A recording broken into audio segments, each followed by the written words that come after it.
Bonjour à toutes et à tous et bienvenue dans cette nouvelle vidéo qui est la deuxième vidéo sur la spiritualité.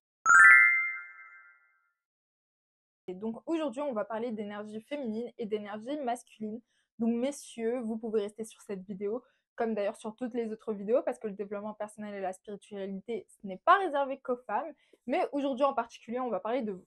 Donc tout d'abord, avant de commencer, ce qu'il faut que vous fassiez, si vous n'avez pas déjà vu cette vidéo, il faut que vous alliez voir ma vidéo sur comment augmenter son taux vibratoire. Pourquoi? Pour la simple et bonne raison que tous les conseils que je vais vous donner là seront superficiels si vous ne passez pas par l'étape 1. Et l'étape 1, c'est comprendre qu'est-ce qu'un taux vibratoire, comment faire pour l'augmenter, quels sont les avantages d'augmenter son taux vibratoire, pour vraiment comprendre qu'est-ce que c'est qu'une énergie féminine, qu'est-ce que c'est qu'une énergie masculine. Donc je vous invite fortement à aller voir la vidéo, je vous la mets dans le petit i et à ensuite revenir sur cette vidéo si c'est pas fait. En attendant, c'est parti. Donc énergie féminine, énergie masculine, qu'est-ce que c'est? Donc là, je vais parler en généralité. Si vous avez vu ma vidéo sur comment augmenter son taux vibratoire, vous vous souvenez du graphique, donc l'échelle avec les fréquences énergétiques. Donc on part de 300 et on monte jusqu'à 900. Donc 900, quand on finit son éveil spirituel, c'est l'alignement suprême. C'est l'énergie divine, ça veut dire que notre corps, notre âme et notre esprit sont alignés. Quand on vibre à 900 Hz, en fait, on peut manifester très facilement. On est à la meilleure place pour nous d'un point de vue fréquence énergétique, d'un point de vue émotionnel, d'un point de vue affirmation, d'un point de vue manifestation. Notre énergie féminine, notre énergie masculine, ça va être un peu un parallèle de cette échelle de fréquence vibratoire qui est rattachée au bien-être énergétique. Ça va être en fait nos énergies qui nous sont propres en fonction de notre genre. Donc si vous êtes une femme, l'énergie dans laquelle vous êtes le mieux, dans laquelle vous êtes destiné à être, c'est votre énergie féminine. Et messieurs, pour vous, ça sera l'énergie masculine, donc en fonction de votre genre. C'est beaucoup plus simple comme ça. Ensuite, il faut savoir qu'il y a une tendance qui s'est développée sur l'énergie féminine et l'énergie masculine, parce que ça nous permet en fait de mieux comprendre le comportement des uns et des autres. Notre énergie féminine, notre énergie masculine, ça devient très populaire, mais attention, ce n'est pas donné à tout le monde, dans le sens où on peut vous donner 8 milliards de conseils à partir du moment où si vous ne comprenez pas le fond, vous ne comprendrez pas la forme non plus. Alors il faut savoir qu'un homme peut avoir de l'énergie féminine et de l'énergie masculine et qu'une femme peut avoir de l'énergie féminine et de l'énergie masculine. Que à arriver à un certain moment de votre vie, vous allez devoir expérimenter les deux. Les personnes qui ont eu un éveil spirituel, comme mon cas, en général, on a expérimenté les deux. Donc c'est pour ça que je suis plutôt bien placée pour vous parler à 100% d'énergie masculine et féminine, parce que j'ai eu de très bons exemples. Je vais vous donner de très bons exemples aussi à aller voir et observer. L'énergie féminine, l'énergie masculine, quand nous avons été créés, il nous a été attribué un genre. Et ce genre va se manifester au travers de certains attributs physiques, mais surtout au travers de notre énergie. Donc, chez les femmes, ça sera l'énergie féminine, chez les hommes, ça sera l'énergie masculine. Nous sommes tous dotés des deux énergies, nous irons tous voir les deux énergies, nous travaillerons tous sur les deux énergies, mais le plus important et la meilleure place pour nous en tant qu'être humain en fonction de notre genre, la meilleure place d'une femme, ça sera dans son énergie féminine, la meilleure place d'un homme, ça sera dans son énergie masculine. Pour la simple et bonne raison que nous avons été créés avec ces énergies et que même si au cours de notre chemin de vie, on s'égare et on va chez l'énergie du voisin, au final, notre meilleure place, c'est dans cette énergie-là. Oh, qu'est-ce qui va séparer l'énergie féminine, l'énergie masculine des autres types d'énergie, des autres fréquences énergétiques? Eh bien, il faut savoir qu'on appelle les énergies féminines et les énergies masculines quand elles sont travaillées à 100%, quand elles sont éveillées à 100%, qu'elles soient light ou dark, peu importe, on en reviendra après, eh bien, on est dans notre énergie divine, d'accord? Vu qu'on a été créé de tel genre, notre énergie, c'est celle-là, et quand on travaille dessus, quand on élève notre taux vibratoire, forcément, on finit par absorber et à dégager cette énergie qui est la nôtre, qui est vraiment l'énergie, on va dire, la plus terre à terre. Comme vous savez, les femmes, les hommes, on a chacun des attributs différents. Donc, dans nos énergies, on va avoir des énergies différentes aussi. Chez la femme, les attributs de l'énergie féminine va se traduire par ce qu'elle a de mieux, ça veut dire son émotionnel, son cœur. D'accord? Donc, une femme dans son énergie féminine, c'est de la douceur, c'est de la confiance, c'est du soft power. Donc, ça veut dire qu'une femme, elle est assise sur son trône, elle n'a pas besoin de courir à droite à gauche, elle n'a pas besoin d'élever la voix, elle est calme, elle est douce, et c'est pour ça que les femmes sont des mères, pour la simple et bonne raison qu'elles sont meilleures en amour que les hommes. Notre force, notre énergie féminine, notre énergie divine, ça va être la douceur, l'amour, les émotions. Je vous invite à aller voir la vidéo sur le détachement parce que quand je parle d'émotions, je parle pas de être hypersensible, je parle pas d'être hystérique non plus, d'être colérique, de vivre ses émotions à 8000%, quitte à ce que ça en soit néfaste pour soi et pour les autres. Non, vraiment, c'est ressentir ses émotions, les comprendre, les maîtriser. Ça, c'est du soft power qui est vraiment maîtrisé comme il faut et ça vous aide en fait à atteindre votre énergie féminine. Donc dedans, il va y avoir énormément de détachement et je vous invite à aller voir la vidéo sur le détachement pour mieux comprendre comment gérer ses émotions et vraiment atteindre son énergie féminine, son énergie divine, parce que c'est là où on est le mieux. Une énergie féminine va se déterminer par l'abondance et la droiture. Donc l'abondance dans le sens où les femmes sont des émetteurs et des récepteurs énergétiques. Les hommes ne sont pas des récepteurs énergétiques, ce sont juste des émetteurs. Donc une femme va pouvoir émettre et recevoir des énergies. Une femme va pouvoir construire la vie, donner la vie, aimer, éduquer, enseigner, etc. C'est, on va dire, son rôle primaire, donc son rôle de mère, de procréer. Bon, on va retrouver cette énergie féminine dans cette abondance-là, cette abondance de savoir, cette abondance d'amour, cette abondance de dons, parce qu'une maman, vous avez beau lui faire les misères du monde, elle continuera à vous aimer malgré tout. Et c'est ça qui fait le pouvoir de cette énergie féminine, c'est l'abondance. Et ensuite, la droiture, parce qu'une femme droite dans ses bottes, droite dans ses baskets, confiante, qui va pas avoir une langue de vipère, qui va être droite dans sa tête, ça la caractérise dans son énergie féminine et c'est ce qui va à être dans le soft power. On n'a pas besoin de trop montrer, on est là, c'est carré et ça se voit. Donc la droiture, vraiment la discipline dans les actes, les mouvements, les récits, etc. Ça va caractériser l'énergie féminine. L'énergie féminine, dans sa droiture, c'est pas une énergie qui va à droite, à gauche. C'est une énergie qui est soft, c'est une énergie qui est calme, c'est une énergie qui est douce, c'est une énergie qui est posée. Donc la droiture fait partie intégrante d'un des déterminants principaux de l'énergie féminine. Maintenant, en ce qui concerne l'énergie masculine. Donc, comme je vous ai dit, l'énergie masculine et les hommes sont des émetteurs énergétiques. Ce ne sont pas des récepteurs énergétiques.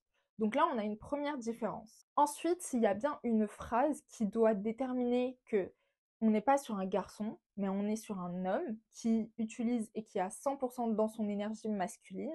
C'est qu'un homme ne fait pas ce qu'il veut, un homme fait ce qu'il doit. D'accord? Donc, si demain, un homme, imaginons un comptable, se fait virer de son travail, bah, si il doit aller travailler sur un chantier ou aller vendre des petits pois à Intermarché pour nourrir sa famille, il va le faire. Même s'il n'a pas envie, il va le faire parce qu'il doit le faire. Et c'est cette phrase qui caractérise l'homme dans ses actions. Parce qu'un homme va avoir des responsabilités, un homme c'est le hard power. Ça veut dire qu'un homme il va être en mouvement, il va mettre en place des choses, il va être dans une dynamique constante de mettre en place des choses et de donner. Un homme dans son énergie masculine, c'est un homme qui voudra donner et qui vraiment va faire ça de manière tellement naturelle que c'est inné parce que c'est le cas. Un homme dans son énergie masculine à 100%, il donne. S'il a quelque chose qu'il peut vous offrir, il vous le donne sans rien attendre en retour. Que ce soit de l'argent, que ce soit du temps, que ce soit des objets, peu importe. Un vrai homme dans son énergie masculine donne sans regarder, sans compter, il donne. La deuxième chose qui va caractériser l'énergie masculine, ça va être l'attention. L'attention dans le sens où les hommes vont avoir une capacité d'analyse très calculée, dans le sens où ils vont gérer. Ça va être un peu des gestionnaires, vu qu'ils sont dans l'action, ils sont dans la mise en place d'actions concrètes. Et bien les hommes qui sont en mouvement dans cette mise en place d'actions concrètes, ils vont analyser, ils vont se dire, ok, bah ma femme, on est dans telle situation, mon enfant, on est dans telle situation, le travail, c'est ça, ok, bah je gagne tant et tout. En fait, ils vont vraiment réfléchir pour faire en sorte que toute leur famille, tous leurs amis, tout leur environnement soit bien. D'accord? Donc, ils vont porter attention à différentes choses. Et parmi ces attentions-là, on va avoir toujours ce côté de donner, d'apporter aux autres, mais aussi ce côté de protéger. Donc, c'est là qu'on va avoir la protection.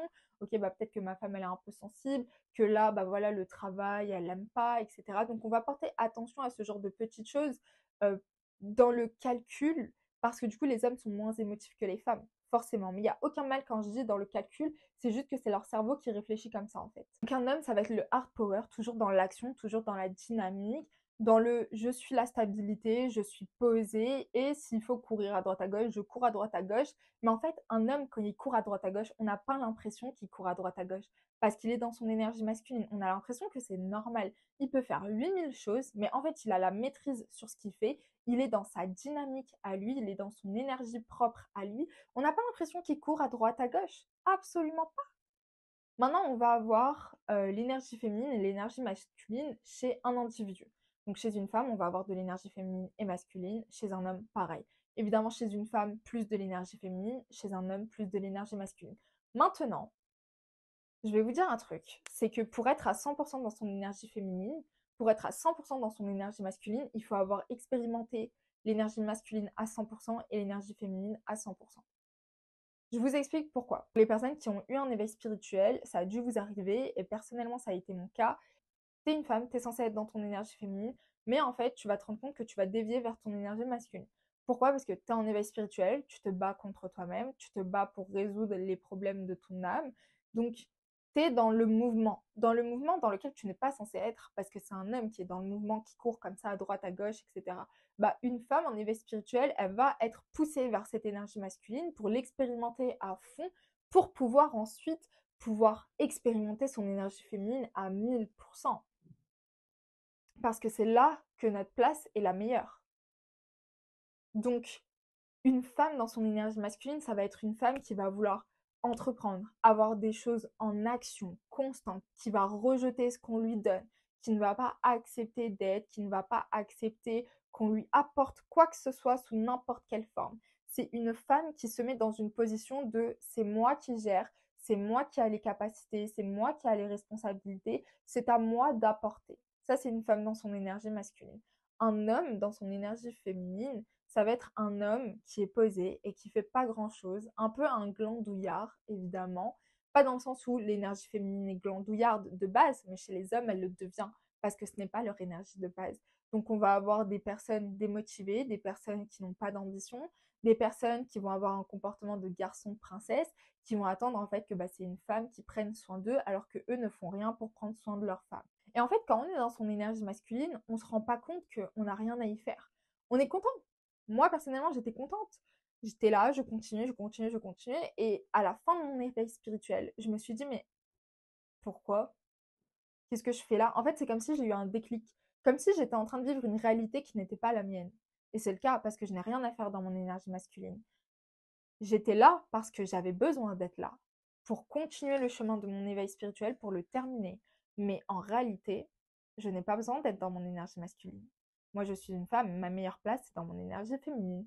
Et vice-versa pour les hommes, évidemment. Mais vu que je suis une femme, je vais parler à mon nom plus que vous, messieurs, donc réadapté pour vous, mais ça va dans les deux sens. Quand on passe pas au travers d'un éveil spirituel, qu'est-ce qu'on fait pour atteindre son énergie féminine? Oui, parce que je vous ai pas mal parlé d'éveil spirituel, parce que c'est vrai que l'éveil spirituel, ça vous ouvre en fait les portes, ça vous ouvre les yeux sur ce qui est réellement votre âme, ce qui est réellement votre esprit, ce qui est réellement le monde qui vous entoure, quel est vraiment le sens de votre vie.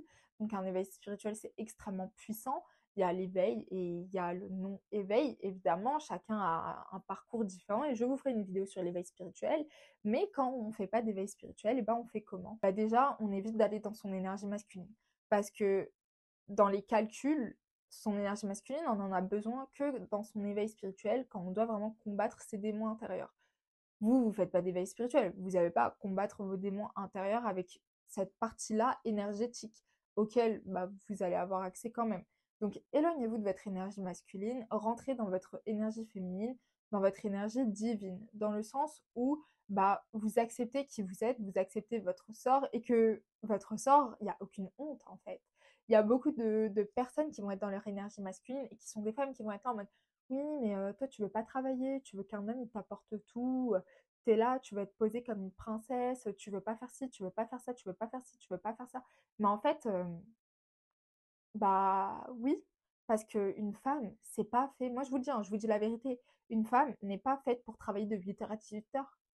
Je vous ai dit, une femme, c'est du soft power. Les femmes vont être PDG, et avoir une société qui tourne pour elles. Ça, oui. Les femmes vont avoir un petit truc à côté. Ça, oui, ça, c'est le mieux. Parce une femme qui travaille de 8 heures à 18 heures jusqu'à la fin de sa vie, c'est laid. Je vous le dis, hein, c'est très laid.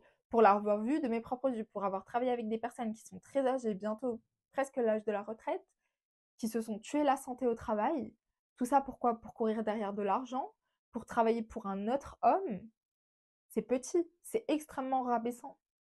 Alors je ne dis pas que les personnes qui décident de travailler de 8h à 18h et qui décident d'avoir une carrière, elles se rabaissent elles-mêmes et elles n'ont pas d'estime de soi, ce n'est absolument pas ce que je dis, mais énergétiquement, on n'est pas faites pour ça. Énergétiquement, nous ne sommes pas faites pour ça. Énergétiquement, ça nous détruit.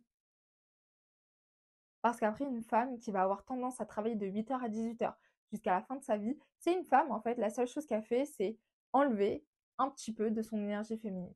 À chaque fois. Même si vous voyez que ce sont des personnes très coquettes. Mais la coquetterie, ça n'a rien à voir avec l'énergie féminine.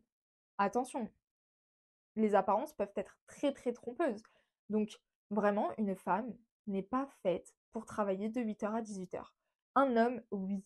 Les hommes, eux, ils vont pouvoir travailler toute leur vie dans leur énergie masculine et ils ne seront pas fatigués mentalement, ils ne seront pas épuisés, ils n'auront pas une énorme charge mentale sur la tête que les femmes peuvent avoir parce que ils sont faits pour ça. Ils sont littéralement faits pour ça. C'est leur énergie, c'est leur hard power.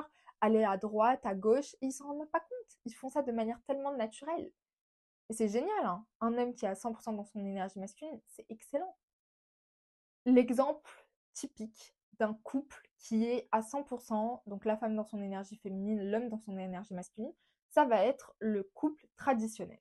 Donc quand j'entends couple traditionnel, j'entends le papa qui travaille, donc voilà, de 8h à 18h, qui rentre le soir, et du coup, la femme qui s'occupe du foyer, s'occupe de la maison, qui peut avoir une activité parallèle, mais quelque chose qu'elle a choisi elle, quelque chose qu'elle aime, vraiment quelque chose qui la passionne, et elle n'a pas à courir derrière l'argent.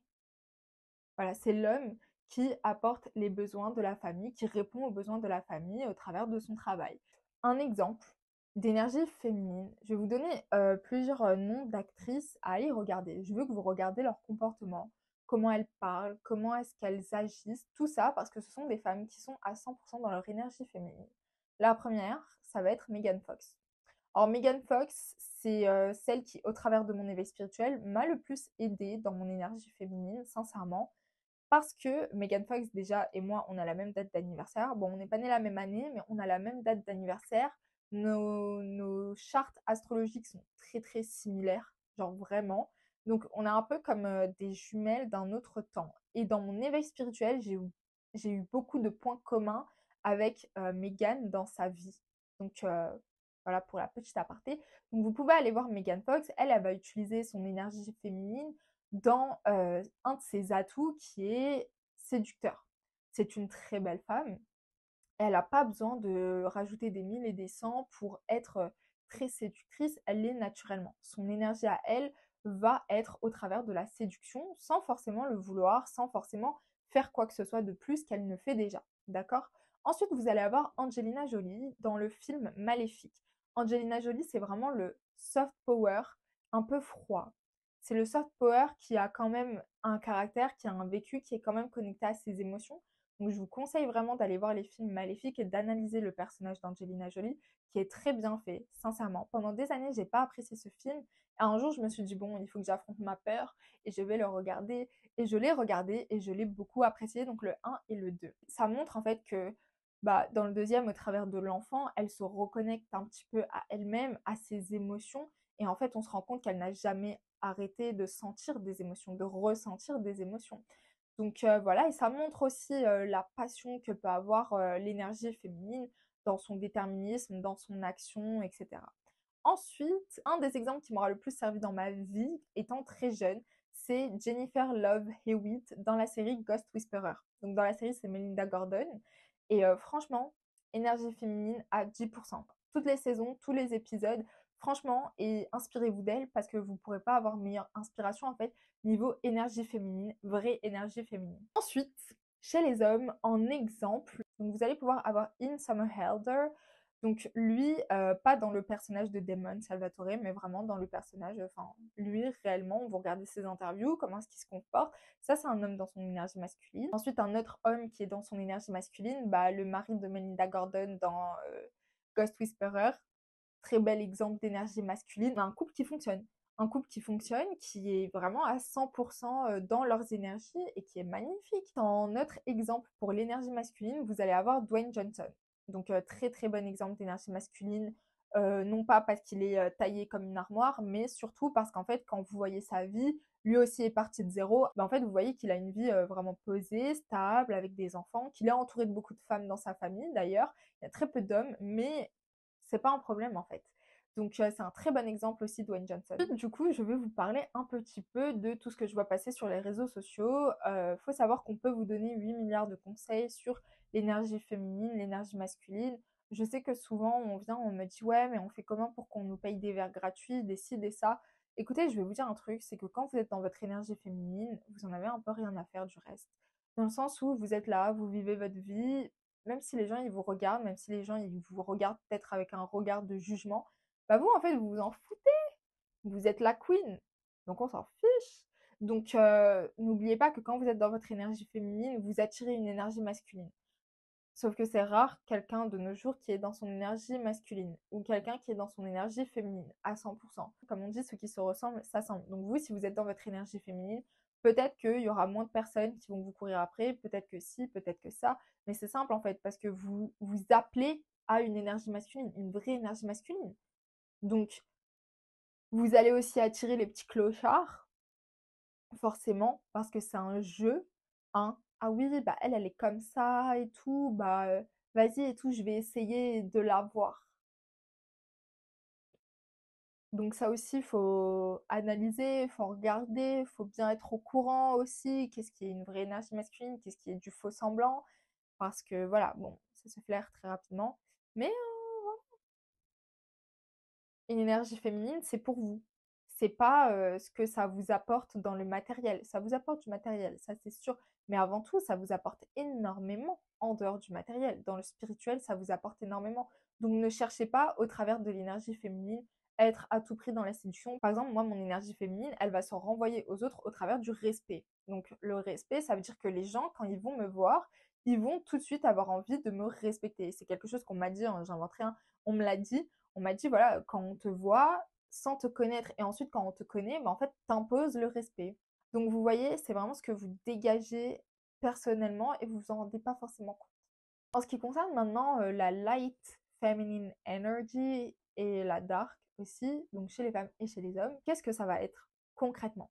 Et bien en fait, la light feminine energy, ça va être quelque chose vraiment purement douceur. Donc prenez l'image d'une femme qui cueille des citrons dans un champ ou des fleurs dans un champ, qui chantonne, qui a une petite robe, etc. Vraiment la douceur, douceur à l'état pur. Et ensuite, la dark feminine energy, ça va plus être la bad bitch qui va vouloir bah, vraiment être dans regardez, je suis trop belle, je suis trop intelligente, je suis trop bien habillée. Voilà, se hyper, vraiment se renvoyer comme ça des fleurs constamment, il n'y a pas de mal à ça. Chacun va être soit dans l'une, soit dans l'autre. Le mieux, c'est d'avoir un juste milieu. Mais il va y avoir des moments où on va être dans sa light féminine énergie, d'autres où on va être dans sa dark féminine énergie. Et bah, chez les garçons, ça va être voilà, être très calme, très posé, très à l'écoute et tout, très, très soft, faire sa petite routine, etc. Travailler tac, tac, tac, tac, tac, tac. Et la dark masculine énergie, ça va être ce je suis trop beau, très séducteur, très ténébreux, très mystérieux, un peu bad boy. Donc voilà, un coup t'expérimentes l'une, un coup t'expérimentes l'autre. Pendant très longtemps, j'ai été dans ma dark féminine énergie. Maintenant, franchement, j'ai envie de vous dire que c'est ce qui m'appelle le plus parce que c'est ce qui me va le plus. Actuellement, là, je suis dans ma light féminine énergie. Mais voilà, des fois, on a envie d'envoyer des patates, genre se mettre sur son 51, bien s'habiller, prouver. Mais en fait, on prouve à personne d'autre parce qu'on est dans notre propre énergie. On veut juste se voir comme ça, en mode ah, t'es canon, hein, t'es canon. Mais à soi-même, à soi-même. C'est la fin de cette vidéo. Donc j'espère que vous aurez compris un petit peu, bien catégoriser, bien séparer. Allez surtout voir les exemples, parce que là, je vous ai parlé de théorie, mais en pratique, ça donne quoi? Eh ben, il faut aller voir les exemples, les noms que je vous ai donnés, guys. D'accord? Donc vous allez voir ça, vous choisissez un personnage qui vous plaît, et voilà, vous analysez et vous imprégnez, imprégnez, imprégnez, imprégnez de cette énergie-là, de ces actions-là, de ces paroles-là, parce que c'est ça. C'est dans les exemples que je vous ai donnés. Allez donc voir. Si vous avez des questions, n'hésitez pas dans l'espace commentaire à me laisser un petit commentaire, je vous réponds. Envoyez ça à votre meilleure amie, c'est toujours plus sympa de s'éveiller à deux que tout seul. Et bah écoutez, on se dit à très bientôt dans une prochaine vidéo. Ciao ciao!